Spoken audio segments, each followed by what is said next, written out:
What's up, you guys? Welcome to Fightful. I am Sean Ross Sapp. It is January 12th, 2026. It's 4:30 p.m. Eastern. Oh, am I so excited about this?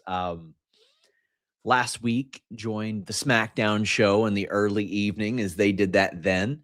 This week we have a 4:30 p.m. Eastern start. Looks like much of the same next week. But I still got to show up to work next Monday night because we officially have the Fightful Awards Monday night, January 19th. Looking like about 8 p.m. Eastern is when we're aiming for it. But man, very excited to talk with you guys about WWE Raw. There was some stuff that I really loved. There was some stuff that I really hated on this show. So get your super chats in. Get your humper chats in. We would greatly appreciate that. They get your question or statement read on the air. Please leave a thumbs up. And of course, check out FightfulSelect.com. We had news that LA Knight was set to travel to Germany. He was actually scheduled to be backstage today. Don't know if he was, but he was not on the show tonight. Don't know if he's factored into something else or what the deal is there, but we're going to keep you updated. WWE Monday Night Raw. Let's go ahead and talk about this show. You had Rhea and Io Sky coming out making a pretty broad challenge to the tag team division, and they get the interrupting promo from Judgment Day and Bayley and Lyra. And Io hit Rhea with the cleaner, I got this. And was like, you know what? I can handle this. Nobody's ready for us. Why don't you all battle it out and you can figure out who the best is that way? I'm never a big interrupting promo person. If anybody deserves a shot, it's me. But if it leads to an actual honest to God top contendership match, well, good God, man, I love that. Because that's going to be a recurring theme on this show today that I just grew massively frustrated with. So this in particular, which led to a Liv and Roxanne victory over Bayley and Lyra. By the way, great new gear that they've got there. So I was over the moon about that. And you've got, it was got a triple threat match, actually, because Kabuki Warriors got involved as well. But let's go ahead and jump into that. We got Bayley getting sang to by the crowd. You like that. You like to see that, and it works for her as a baby face now. But if there's a spot I never want to see in another women's match again in my entire life, it's the Tower of Doom. I am so over the Tower of Doom. I was actively texting with people on the roster like, why does this keep happening? And a prominent person on the roster said, but how will they know when to chant, "This is awesome"?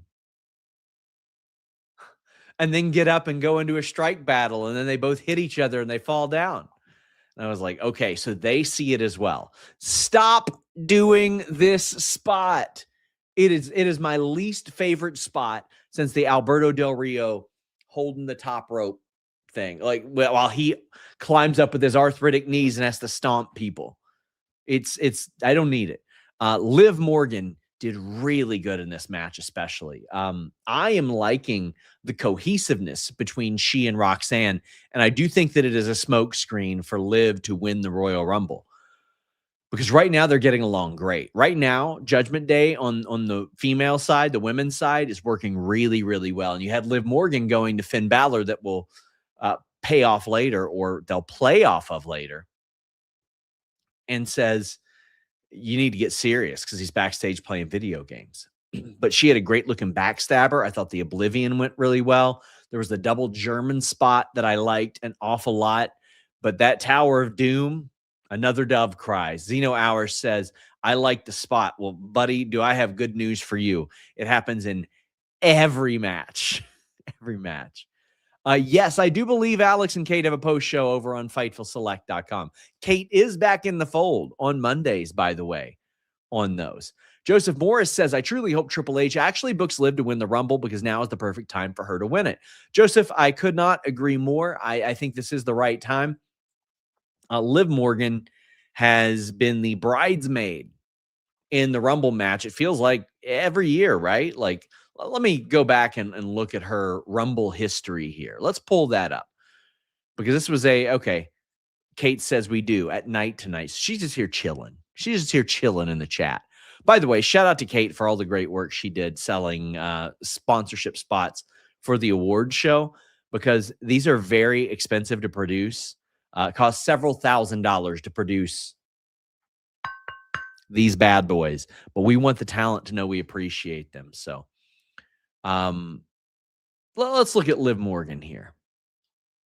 She did an hour and 7 minutes last year.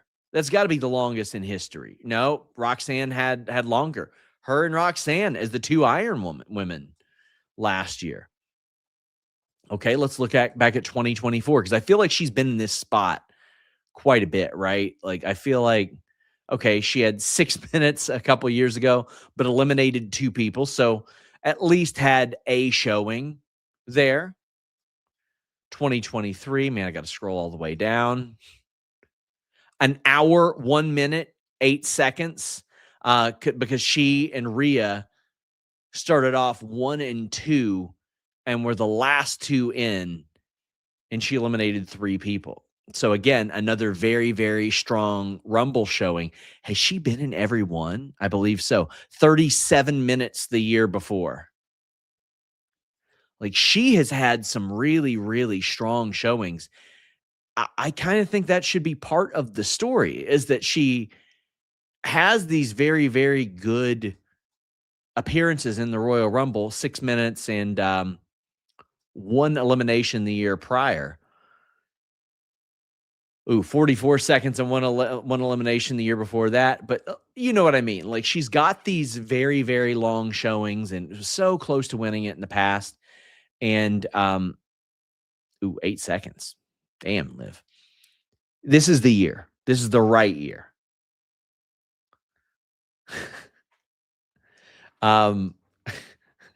Another women's wrestler said, I also hate it, but everyone thinks that I'm a jerk and I say, don't do it. Talking about the Tower of Doom. Liv Morgan should win the Rumble. Somebody says 8 seconds been there before. Cody. Brother. We don't have them today. We don't have them today. But this is the thing I like to see. If you're going to have a million championships in pro wrestling, can we not at least have some top contendership matches? I saw a list of all the title belts. There's like 40 across WWE, NXT, and their subsidiaries like ID and Evolve, ROH, and AEW. You're going to keep hearing me complain about it, guys, because it really affects my enjoyment of pro wrestling. Big time. And I hate to be I don't want participation trophies, but these really are at this point. How many hours of TV do you have per week? Do you need 20 belts for like 6 hours of TV? I don't think so. I really don't think so. Not even belts. That's just the number of championships. If you count the individual title belts, whew. And this is why you got everybody getting title shots for like no reason. That's why I was very excited to see this and very, very happy to see a top contendership match that leads to this. So let's go into the 2 things that I especially did not like. You had CM Punk coming out, and he's interrupted by Finn Balor. This is after CM Punk says he wants to be world champion forever. He knows that that's not possible, but by God, he wants to be the world champion forever.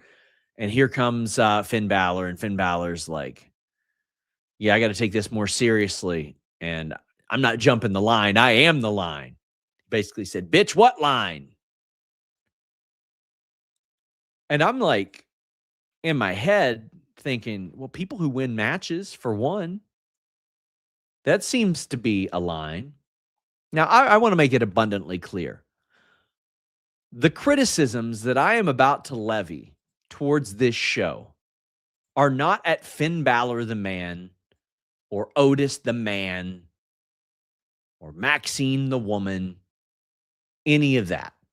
It is towards the people that book this, the people that write it. And I see somebody mentioning, that can't be true. Twitter told me you hated Nikki getting a shot because she's Nikki. Grr. Exactly. I don't like Finn Balor getting a title shot next week. And not because I don't like Finn Balor. I think he's great. But you couldn't have had Finn Balor win a match in hour 1 this week and then come out in hour 2 and be like, I needed that. When's the last time you all think that Finn Balor won a singles match or won a match? It was September 1st, 2025. Let's go back 2 years before that. Finn Balor has 2 singles wins since September of 2023. Late September 2023.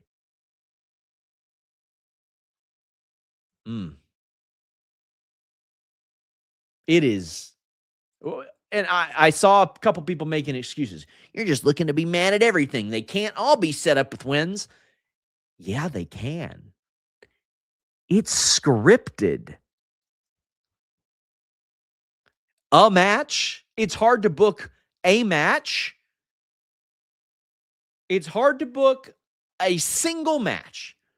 Somebody did say, well, maybe he beat Cody on that WWE 2K25 game he was playing backstage. That makes more sense than being able to walk out and say, I'm from where we're at next week, so here we go. Because if that were the case, why doesn't everyone do it? When they're in Cincinnati, why is Angelo Dawkins not running to the ring and saying, give me a title shot? Okay. Then we get the Becky Lynch promo afterwards where she announces that there's going to be a 6th match with Maxine. Now, I expressed my concerns pretty early on that maybe it's just very specific chemistry between Becky and Maxine, but they are running this to death. Now, I'm sure that they're looking to get to AJ and Becky Lynch down the line, but I don't know that I needed a 6th match between these two. As much as I enjoy both performers, Becky is still pushing the collusion thing. That's fine.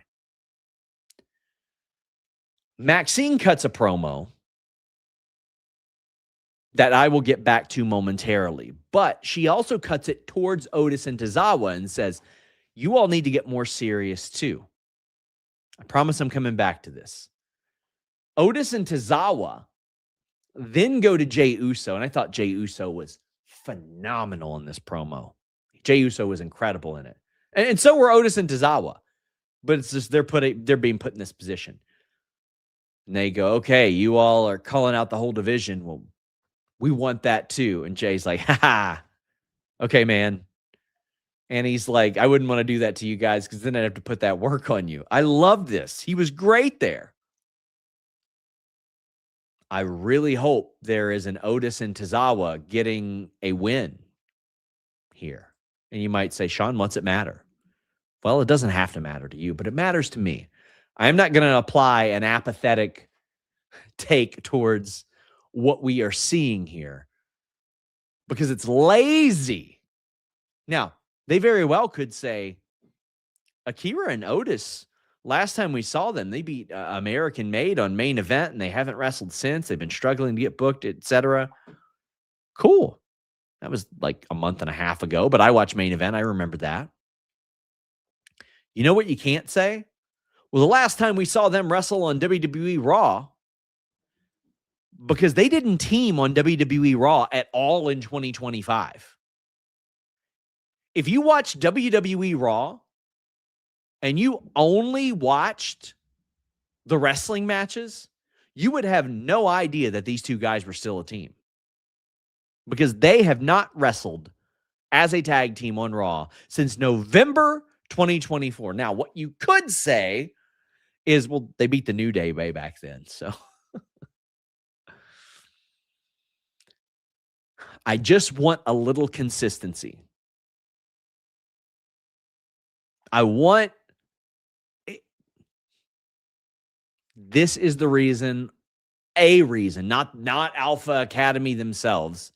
This is a reason why the creative is spiraling a little bit. Javon Evans has done more to earn a world title shot of late than Finn Balor. He's won some matches. Why can't Finn Balor win matches? I hope Otis and Tozawa can win a match or two. I have long been of the belief you put Otis and Tozawa in NXT, revive them that way. Otis is probably an immediate main eventer in NXT, and Tozawa will remind people just exactly who he is there. Now, another thing I did not like, and I've been a big supporter of Maxine and her promo delivery. Not this time. And it's not on her. It's on whoever wrote her this promo. She cuts this promo and she's like whipping Otis and Tozawa into shape here. That's fine. But then she cut a promo reminiscent of one of my least favorite promos in recent memory. She is like, and if you don't, I'm going to break your ankle. Ah! And I'm like, oh boy. And I think the vignettes were great. I think her improvement is great. I think she's doing a good job. But you cannot take somebody from a complete non-factor, complete non-threat to being like, tap, snap, or nap, rah, with a vignette, with a montage. Like Team America World Police made fun of this type of thing. You can't just go there. It can't. Becky's been wrestling for like 20 years. She knows how to get out of an ankle lock. Roll over, kick out. Plant your foot on top of her hand, go downwards. There's ways to do it. Now, this reminded me of a promo, and you all can go back and watch it. And it's one of my least favorite promos I've ever seen. And it's because I feel like Anna Jay has been woefully miscast in AEW. What she should be cast as, I don't know. But not this. Not the I'm going to choke you out person. And I like Anna Jay as a performer. I really like her and Ty as a team. I think you should play off of their personalities a little bit more than the, oh, well, she went from a person who wasn't winning matches to all of a sudden she became like this submission specialist and she would snap and choke people out. Rah! I was like, huh? And there was the promo, the fat ass and bad attitude promo. And you could tell like after that line, like she was like, yeah, that promo hit. And the promo should have probably stopped right there. Because if you go back and watch, she kept it going. And again, this is on the writer. And she was like, and if you don't, I'm going to choke you out. And the interviewer didn't react at all. And then she looks at the interviewer, I think it was Lexi, and does the like flinch thing. And then she just vanished. She hit the bricks. And I'm like, it reminded me a lot of that. And it's not because they're not good. It's not because they can't be convincing, but to go that direction so quickly out of a left turn. If Marina Shafir told people she was going to choke people out, you probably believe it. If Shayna Baszler told people she was going to break their ankle, you'd probably believe it. If Natty even told people that, you'd probably believe it. You can't just jump right into that with those two. And again, I think Maxine has maximized what she has been given. And that being said, I just feel like WWE is just really shooting themselves in the foot with how they book so much of this. Like, when I see people that are being apathetic about earning title shots, and I'm like, well, what does any of it matter then? What is the point of winning a championship if you don't win to get there? Hmm. Well, I know how you can maximize winning with my bookie AG. Listen, your boy bet on the Niners this week, and I won over at my bookie AG. Why bet on the playoffs anywhere else? My bookie gives you everything you need to get paid. The NFL playoffs are live. Had some really great games this week. Up until last night, every game was like, what, 3 or 4 points? And your boy bet on the Niners, your boy bet on the Bears. Came out pretty good. Came out pretty good. I didn't bet on tonight's game, but hoping the Steelers don't win. Hoping the Texans end up winning. But go to mybookie.ag now. Use promo code FIGHTFUL. Get your first bet covered up to $500. If it doesn't hit, use your bet back bonus token and run it back. Let's build that bankroll in January. Ride it through the Super Bowl. Bet on anything, anytime, anywhere at MyBookie. Only bet what you can. Blah, and please bet responsibly. But this is peak betting season, my friends. I love NFL playoff football. I will be watching tonight. I will be. Please leave a thumbs up. Get your super chats in. Javon Evans defeated Bravo Americano. Javon Evans is really good. I just love him being on the main roster. I think WWE did a phenomenal job with their call-ups this round. And of course, FightfulSelect.com had heard Blake Monroe and JC Jane were discussed. They aren't planned as of right now, but they will end up on the main roster. Sol Ruca will end up on the main roster. Those will happen eventually. But Javon Evans, Obafemi, Jordan Grace, these, like, the call-ups that they have brought up, perfect. Obafemi on Raw, you need more names on Raw. Trick Williams on SmackDown, love that. There's a lot of really good workers, as we saw with Ray Phoenix and him last week. You need somebody with some personality over there. Also, unrelated, I am loving the Johnny Gargano just doing bad things as Axiom stuff. Fantastic. But Javon Evans is a contrast to so much of the roster, and they're going to lose AJ Styles this year, who apparently is every bit as good as he's ever been. I'm really happy that Javon Evans is on WWE Raw because you've got Braun Breaker over there. You got Bronson Reed. You've got a lot of these big bad sons of bitches. You got the Usos. And you need some high flyers. Now, what you get during Javon Evans beating Bravo Americano is very loud Kaiser chants. Why does commentary never, like, just straight up say, of course that's Ludwig Kaiser? Like, are we to believe they don't know? They speculate on occasion, right? But are we to believe they don't know?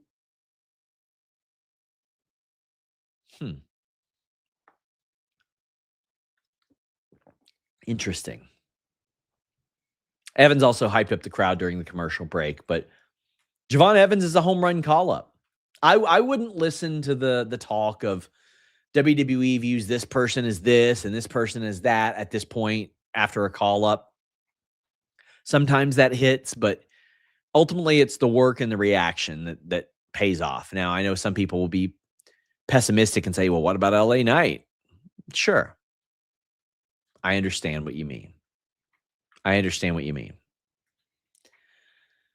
So later on, we get something that kind of ties into this.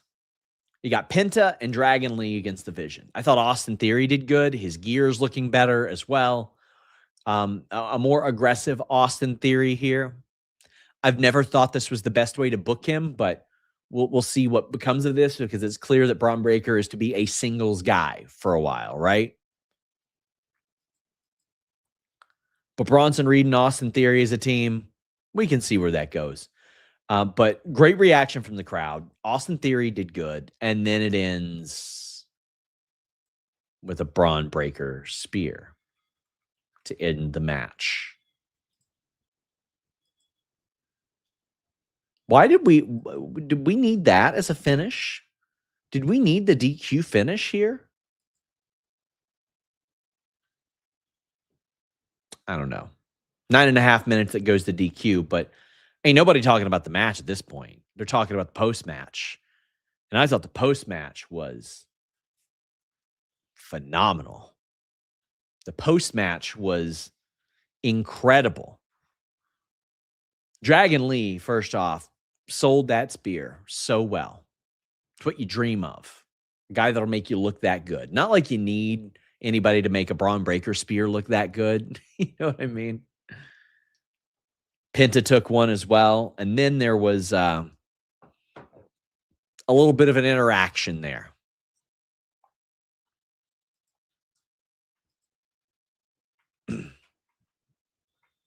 And it worked out perfectly. Actually, I realize I'm on the wrong document, so I will read these super chats that I missed along the way. After this, actually. But Braun Breaker and Adam Pearce get in each other's face, and it's heated. And Adam Pearce was really great here as well.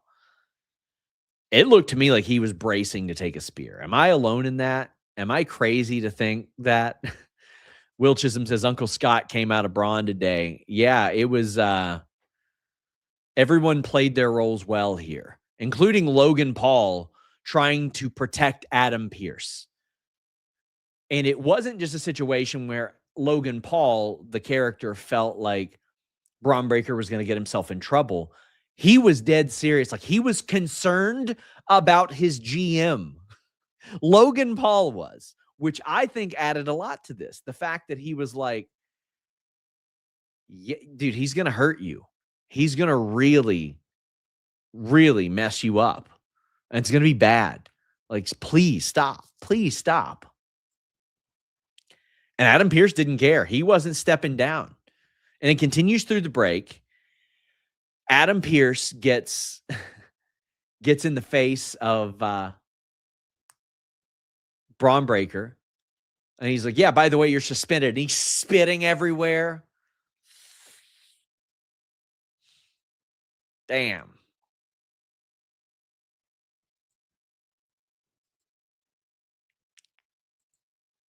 Whew. And then he suspends Braun Breaker. And Paul Heyman's like, that was a mistake. And Adam Pearce goes, yeah, it was the biggest mistake of his career. And Paul Heyman goes, no, because from my vantage point, you put your hands on him first.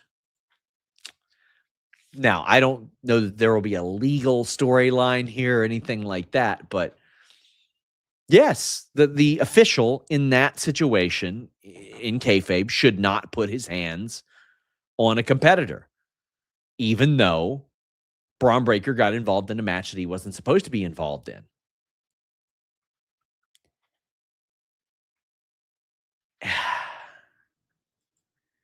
I'm interested in the direction this goes, because you would think that Paul Heyman would have reason to calm down Braun Breaker, right? You would imagine that immediately after that, Paul Heyman would be like, this is the best thing that ever happened to you. This is why you're going to get number 30 in the Rumble, or a title shot at so-and-so, or wherever this might be. I hope there is something creative at play here, because this is something that leaves me with a sense of optimism. This is something that leaves me with some pause to go, oh, okay, where are they going with this? And I'm at least very interested in Paul Heyman, Braun Breaker, Adam Pearce, Logan Paul, Bronson Reed, Dragon Lee, Penta. You had a 7-for-7 night there in people that played their roles to an appropriate degree of which to get Braun Breaker over. And again, you might say, well, Braun Breaker's already over, et cetera, et cetera. Give me some, I don't care. Give me something that doesn't end up with Braun Breaker and Punk at Mania, because we've already saw that. Give me something that doesn't end up with Cody Rhodes and Roman Reigns at Mania, because we've already seen that.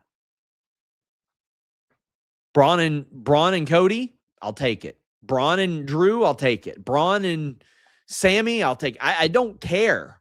I don't care if I've even seen Braun and Sammy. So maybe not that. But Braun and Roman, yep. Punk and Cody, yep. Use this because your audience has spoken. And I know they say, well, we don't pay attention to people online. You better, because they pay for tickets and they watch the show. The audience does not want the same thing that they've seen 100 times. Use this and make it something very interesting and very great. By the way, Javon Evans went backstage and offered to help with, having their back in the future. Somebody asked if I'd take Roman and Cody without the title. I would like it a lot more without the title. Yes. That MF spittin', says Joshua from CT.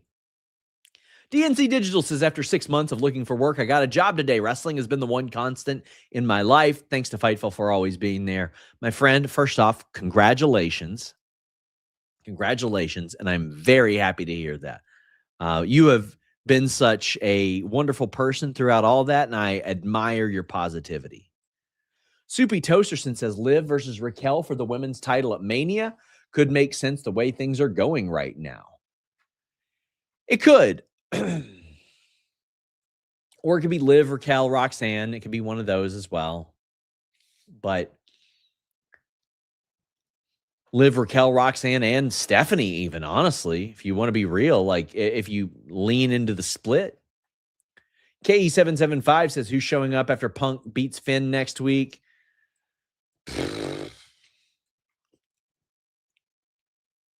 Probably Braun. Probably just Braun.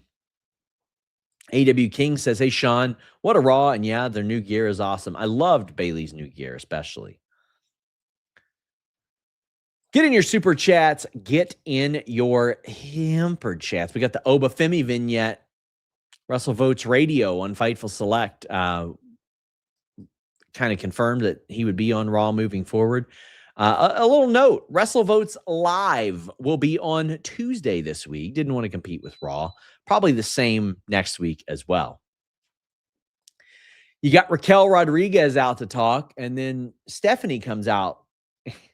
And she's still like, I don't know why you'd book your baby face like this, man. I don't know why you'd book your baby face the week after she got her ass kicked. She's got a sprained ankle, by the way. Cleared for contact, but like can't do a lot. But last week she came out and she got her ass whipped because she was in the walking boot. And then this week she comes out and gets her ass whipped in the walking boot. That didn't make her look very smart, did it? I feel like that could have been something else. You know what I mean? I feel like they could have done something different there. And they didn't. But guys, by the way, if you want to watch SmackDown good and early these weeks, got a little scoop for you. NordVPN.com is truly a catch-all for wrestling fans. Listen, we got this great deal going, 2 years plus 4 months free. You got a 30-day money-back guarantee. Before I even tell you that it works on all your operating systems, Windows, Mac, whatever you got. Android, your phone, your desktop, your laptop, your PC, all those devices work as well. You can put it on your router, your smart TV, but you get wrestling at a much more affordable price on those pay-per-views. You can watch all that WWE content with one Netflix account. But that's not it. You're also protecting yourself. They got great secure cloud storage. You can create your own private network. They've got a data breach scanner. They got the Threat Protection Pro that blocks that malware, blocks the trackers, blocks the ad, even when you're not connected to the VPN. Head over to nordvpn.com/Fightful. See all the great things that they have to offer you. nordvpn.com/Fightful. Presenting the Fightful Awards. We had the AJ Styles interview. Thought this was good stuff. You get their match, and oh boy, did I like this match. And guys, I liked the finish. I know a lot of people didn't. I love it. I love it because Gunther knows ball, buddy. Y'all ever heard of a Brazilian tap? It's commonly known within MMA, wrestling, jiu-jitsu, and it's sort of similar. So the Brazilian tap is where you try to do it out of the eye of the referee, but you tap somebody and you'll tap them once or you'll tap them twice and you'll make them think that you've tapped out, but not enough for the ref to be like, oh, that he tapped out. You know what I mean? It's a little sneaky, right? So we're going to fast forward to the end of this match, and we'll talk about the middle of the match as well. Gunther taps out with that out of the ref's view. And AJ Styles lets go. Now, any good fighter, any good grappler is told, until the ref separates you, you fight. Gunther has accrued so much knowledge of ball and balls over the years. He knew about the Brazilian tap. He knew to sneak in and hide that. Buddy, your boy grappling with some of the best catch wrestlers in the country? You best believe I am well acquainted with that Brazilian tap. Cheat my ass off, bro, just to compete with them. I was sitting there. They'd have me in something. I'd reach into their arm. Nobody'd see it. Damn. During practice, not during competition. That's slimy during competition. But during practice, oh yeah. You just jump them afterwards. Do that. Cheat. Absolutely cheat. I support Gunther cheating. It's okay. He's a false idol right now. I'm here for it. I liked AJ's reaction too. Listen, AJ, maybe you got to wrap it up if you're letting somebody go full Metal Gear Solid on you and just stealthily. Now, let's be clear. Does AJ Styles need to retire? This match humped with an L. It humped with an L. Two Douglases here. Got that Doug in him. AJ Styles entertains me just as much as he did when he was a super flippy guy. And guess what? He's still a super flippy guy. I'm sorry. I do not remember him doing a springboard 450 to somebody's leg while working it over. But he did tonight in year 27 of his career.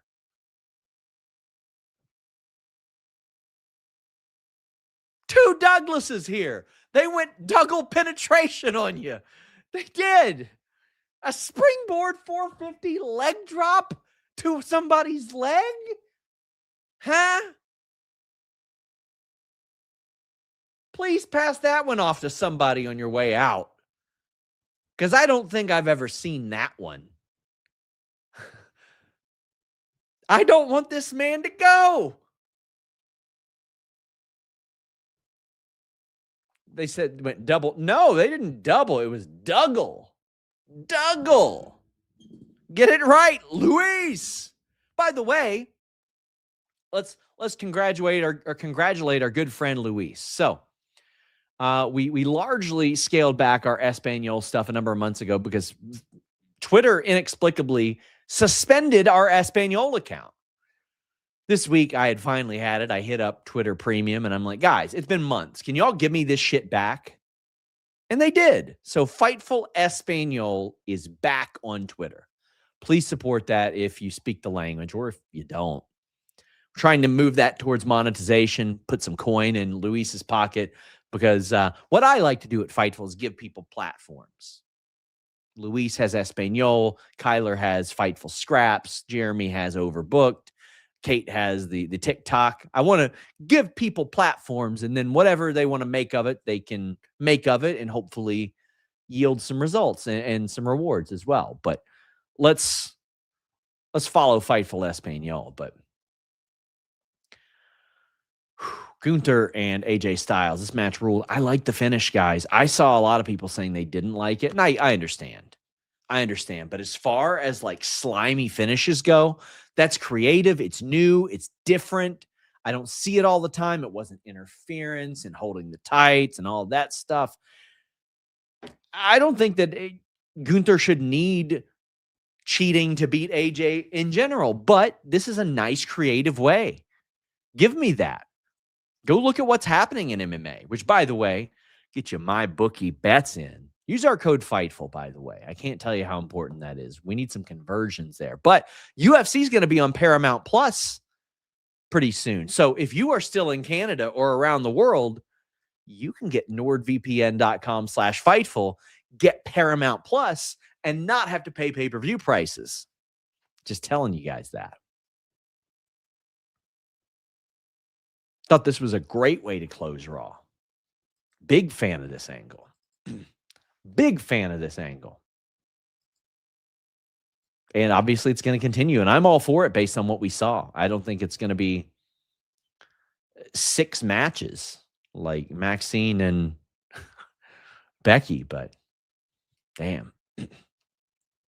I see, or I saw earlier a comment that I wanted to talk about because someone mentioned me bringing it up on Twitter and on In the Weeds today, a sports media rant.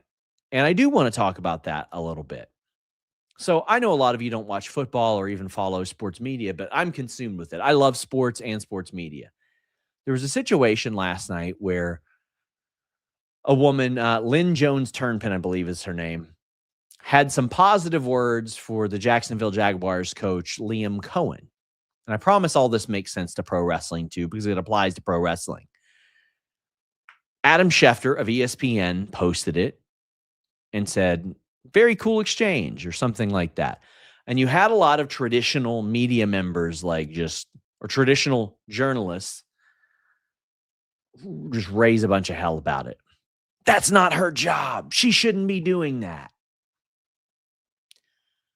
If you've ever seen my Twitter profile, I put journalists in quotation marks, not because I don't consider myself a journalist. I don't really care what you consider me. I don't. But this day and age, the general public has taken like a very incorrect view of the term journalist. They think it's like a self-appointed, self-righteous thing as opposed to a job title. Now, a lot of that, quite frankly, is the last 10 years in the political landscape we've lived in where anything that you don't want reported is fake news, right? Like had a guy in my replies saying, oh, you dropped out of journalism school because you couldn't hack it and now you post fake news.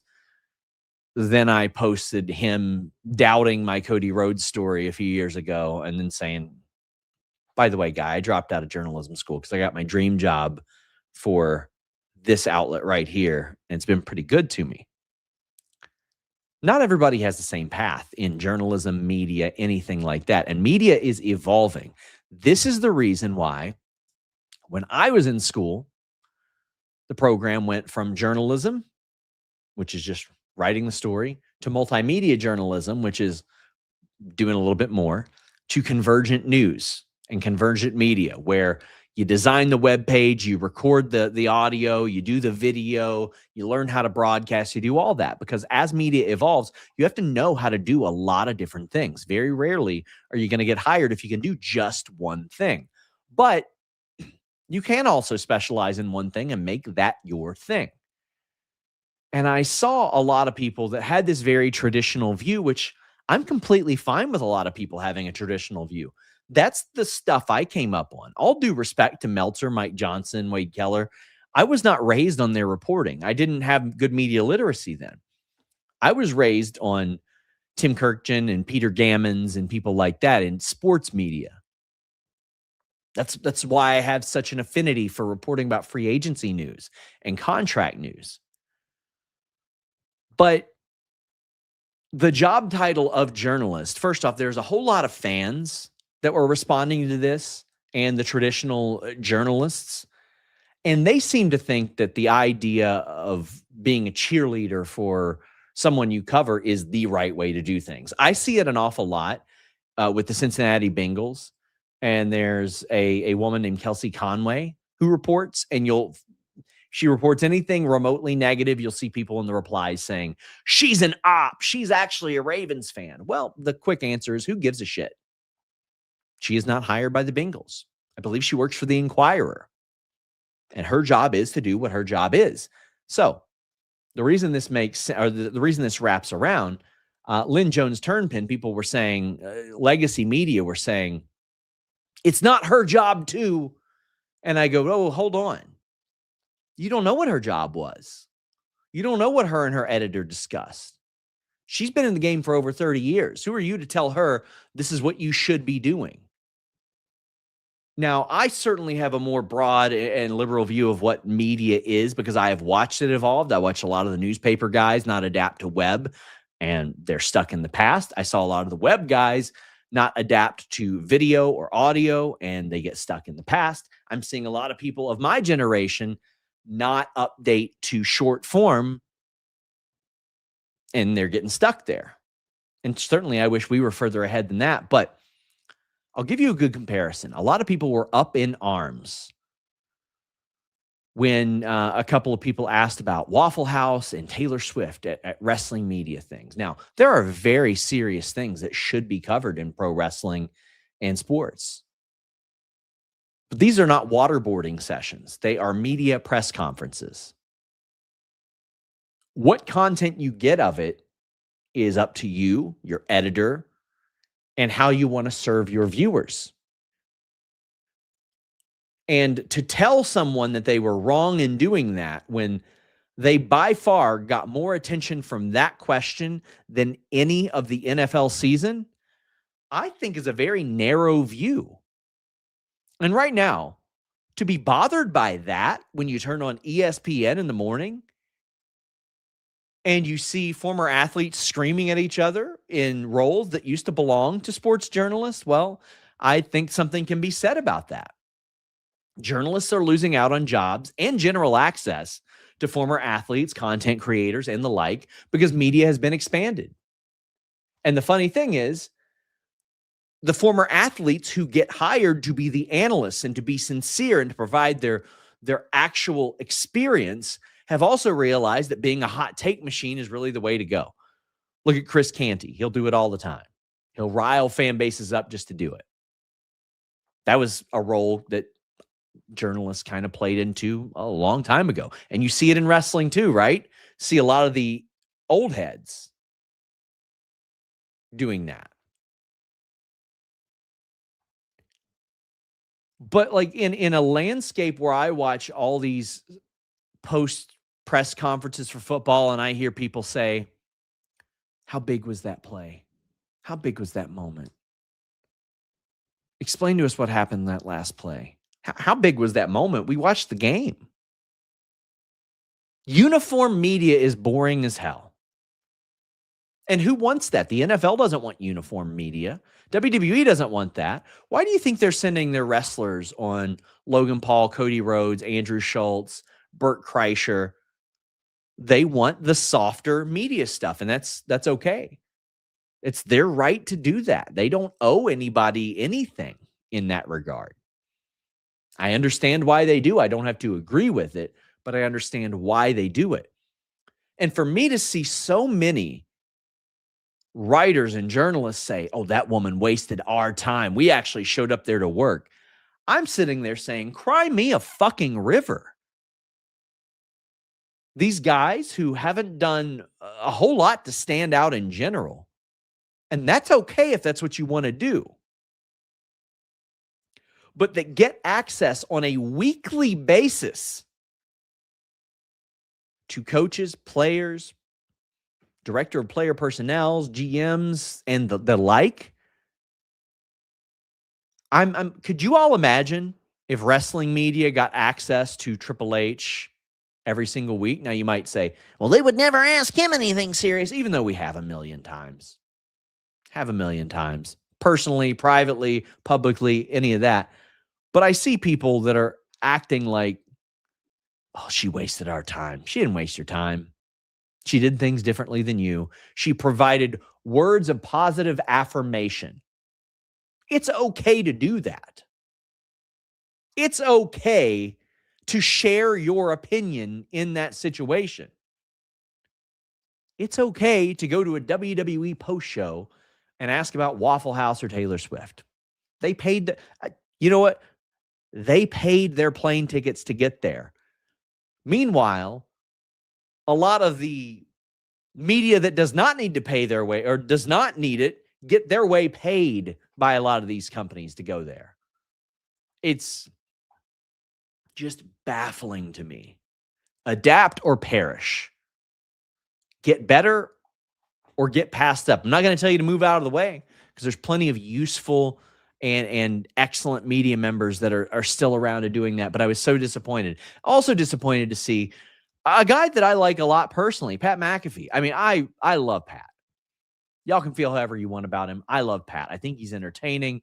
He is a nice guy. He has always been really great to me personally. But I saw a tweet that he put out, and I want to address it because, again, I like him, but because I like it doesn't mean I ain't gonna call out this that I see, which is the same thing as tribalism. And God, I got to scroll back because he had a show today. He said, quote, "Love seeing these sports journalists get absolutely buried for being curmudgeon bums. Obviously not all of them, but a large percentage of these things hate sports. They hate what sports are for people, happiness. They hate what sports are for society, a unifier. They're political journalists by nature who preyed on sports because they saw it as an easier path to make it. Their days are numbered. My show is being broadcast on ESPN 10 hours a week with zero creative say from any journalism school puppets is living proof that that's why they attack me as much as possible. I'm happy the world is starting to see what they truly are. Now we as a society have to stop taking these particular humans seriously. Their opinions and thoughts are coming from a place of wanting to destroy sports. Sports are the greatest things on earth. These MFers have no idea and will never get it. Thank you, Lynn Jones, for setting up a situation for me and all of us on how Liam Cohen, a man who might be a GOAT when he's done, handles compliments during one of his most miserable moments. He handled it with class and humility. Feels like some journalism was actually done there." Yes, I think there are actually lessons to be learned from that positively about how Liam Cohen handled that. And again, I think he did handle it with absolute class. However, Pat McAfee has Adam Schefter, Jeff Passan, who I've been fortunate enough to get some good and sobering advice from in the past on his show because they do the work of journalists. I'm not saying that Pat McAfee or the gentleman on his show could never do the things that Jeff Passan or Adam Schefter do. I don't know what their capabilities are. And of course, he said, obviously not all of them, but a large percentage. I think there's a real misconception of just what it's like to become a sports writer. I can tell you for me, it was working for free for 5 years. It was being on food stamps. It was covering everything that I possibly could, from entertainment to sports, local MMA, politics in my local area. For a lot of these people, it's them covering middle school golf and volleyball for almost nothing. And then when they finally get promoted, they are making next to nothing. And then they largely cap their salaries at slightly above next to nothing. I don't think that I would say less than 1% of the sports writers that get into sports writing get into it because they think it's an easy path to make it. To make what? You are not going to run into a whole lot of sports writers that are just rolling in the dough. Like, you got to have a very specific niche in order to make that happen. And I understand that Pat McAfee probably feels like, in his experience, he has been unfairly targeted by the like, because I can tell you that he is a lovely gentleman who means well and has rarely, if ever, is malicious in intent. I can't imagine him being malicious in intent. I really can't. But yeah, and he's a busy man. I can't imagine I'll ever have this conversation with him, but I would love to, because I greatly respect Pat, and especially what he has accomplished, because he has created his. He has made it by being himself. He has made it by clearly defining a role and serving an audience of which likes what he does and likes him for him. And there is something very special about that. But it is okay that there are people that want things in a more traditional sense, but I do disagree that it's like the way and the only way, because media is adapting to include things like what Pat McAfee is doing. And I thought that Pat's comment was just reflective of the traditional media, of which think that what he's doing is completely an abomination. You see what I mean? Like, traditional media probably think a lot of what he's doing is wrong, and he clearly thinks that a lot of people in the sports journalism world need to completely go away as a result, instead of there's room for everything. That's the beauty of media, and it's the beauty of us, for now, being in America, where you can make your own decisions and choices. I understand this is a subject that many people would never care about, and I appreciate you all listening to me rambling, but it is something that matters to me because I went to journalism school. I left before I graduated to pursue this as a dream job. I was poor as hell, and now I'm happy and living comfortably, and could be doing a lot better, but I like doing what I'm doing now. And there's something to be said about that. And I feel like I am like right in between those two spectrums of being traditionally trained in journalism and doing what the hell I want to do, which is what I do. So I have experienced both sides of this and have a lot of great friends on that. And I just wish there was some nuance here. Anyway, guys, please leave a thumbs up. Next Monday night, the Fightful Awards. We have HK saying Pierce brings in Oba to deal with division. Oba destroys, wins the Rumble. Oba Punk at Mania. Braun versus Seth. Oba and Braun go over, setting up next year. I don't hate that idea. I think Oba should absolutely be introduced in a significant major spot. I feel like that would be important. Yeah, Oba's got to be introduced as like a top guy. J94 Neen says, like the end of the main event, think AJ starts to use the replay to mock Gunther and lead to a rematch, and AJ wins it. Possibly, but I wouldn't use it to mock Gunther, because AJ looks... Listen, if you're the one that falls for it, that's more embarrassing for you, man. Way more embarrassing for you. But I obviously it'll be done to set up a rematch. I think AJ could win it. I would go 3 times here. I would go 3 times. Slick and Mean says, any advice for someone coming up in marketing? I graduated under a year ago, and I feel like I've been in limbo much longer than I'd like.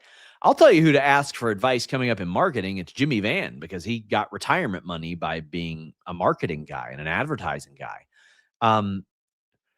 For me, I have a lot of marketing ideas that I rarely execute, and I need to do better with that. But being stuck in, first off, you got to do it your way and do something you're passionate about as it relates to it. If it would work on you, it would probably work on somebody else. That's why I did what I do. It's because I know if I find it interesting, some of you guys find it interesting as well. And yeah, but let's get you in touch with Jimmy as well. Jimmy could probably provide you some really good advice. Don't forget, we are on podcast platforms everywhere. Also, I want to shout out our good friend Denise Salcedo. So, Circa Las Vegas is the official hotel of Fightful for WrestleMania. And I'll be there. I'll be doing on-the-scene stuff. I'll be doing some interviews.